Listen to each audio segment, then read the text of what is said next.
All right, JJ, that was our last commercial break. So we are in our final block here, and I waited, I saved the best for last because I played for this dude in 2012 for the Oregon Ducks, and there wasn't a trip or a home game that we played where I got off the bus and I didn't feel like we were going to absolutely smash our competition. Obviously, that guy is Chip Kelly, coming off the heels of a national championship there on Ryan Day's staff with the Ohio State Buckeyes. He's the hot name at offensive coordinator? Question mark. Are we going to see Chip Kelly be an OC in the NFL next year? We very well could, Kyle. Chip Kelly, going back to when he was at UCLA, still had interest in the NFL. We know it didn't work out in Philadelphia, and we know that it didn't work out in that year with the San Francisco 49ers. Chip Kelly is not going to be a head coach again in the NFL.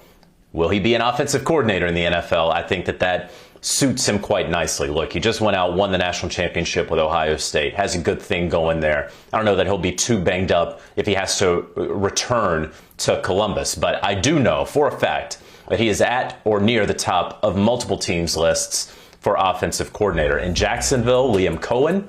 However, Liam Cohen's going to be calling offensive plays.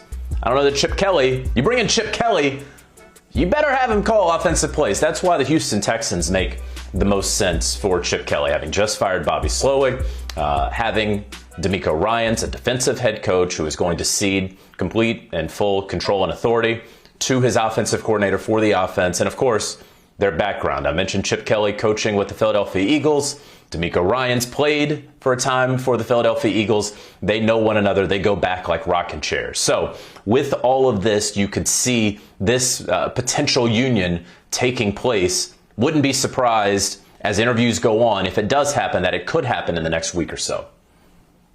I think one thing to point out that's really important is a lot of folks that do have complaints or harbor resentments against Chip Kelly harbor those resentments because of the way that he ran a team. One thing that people really never had issue with was the fact that his offenses were so dynamic. And a guy like Nick Foles was introduced to the world in what I think was like a 40 touchdown, 3 interception season in Chip's first year with the Philadelphia Eagles. So there is tremendous promise there for offensive teams looking to improve their efficiency and their explosiveness. And you know what? I'll give my bidding for Chip Kelly. I think he is a great coach. He got the most out of me as a young man, and I wish I got the opportunity to play for him in the NFL. If it is with C.J. Stroud in Houston, great. I just remember the relationships he had with his quarterbacks, particularly a guy like Marcus Mariota at Oregon, who was the unquestioned leader, and he loved Chip Kelly